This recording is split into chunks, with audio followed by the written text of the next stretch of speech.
অনেকে বলে থাকে সিগারেট খাওয়া নাকি মাকরুহ। আপনার মতামত জানতে চাই। ভাই, মাকরুহ মানে কিন্তু জায়েজ না। মাকরুহ মানে কি না? ধরলাম মাকরুহ। অনেক ওলামা, আমার দেশের ওলামা ইকরাম বিশেষ করে সিগারেট খাওয়াকে মাকরুহ বলেন। মাকরুহ শব্দের অর্থ অনেকে মনে করে জায়েজ। মাকরুহ মানে অপছন্দনীয়, ভালো না, খারাপ না, জায়েজ। তাহলে মাকরুহ মানে কি হালাল নাকি?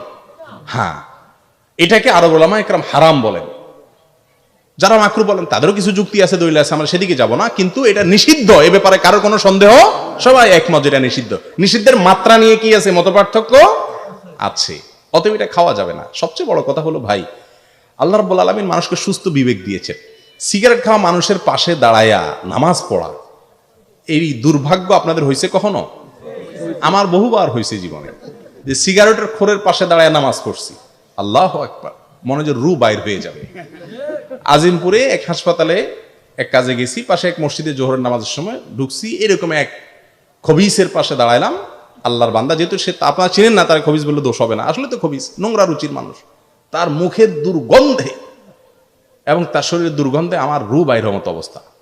আমি আবার নাছোড় বান্দা, যে এর তো অসৎ কাজের বাধা প্রদান করতে হয়, কিন্তু আমি যদি এর বেশি কথা বলতে যাই, যদি আমার বক্সে টক্সে মেরে বসে যে আমার ব্যাপার, আমার টাকা দিয়ে সিগারেট খামি, আপনার কি কাম, এটা তো ওয়াজের মঞ্চ না, কিভাবে কি করণ যায়। তো বুদ্ধি করে পরে আমার পকেটে সবসময় কাগজ কলম থাকে, কাগজ কলম নিয়ে লিখলাম যে ভাই, আপনার পার্শ্ববর্তী মুসল্লিকে কষ্ট দিয়ে নামাজ পড়লে এতে আল্লাহ খুশি হবেন না। আল্লাহর বান্দাকে কষ্ট দিলে আল্লাহ কখনো খুশি হয় না। আল্লাহর অস্তে দুর্গন্ধ, এটা থেকে বেঁচে থাকবেন। কিছু পরামর্শ দিয়ে ওই লোক যখন সুন্নতের নিয়ত করছে, মাত্র দেখলাম যে অন্তত 2 রাকাত সুন্নত পড়তে 2-3 মিনিট তো লাগবে, এই ফাঁকে আমি পালায় যাব।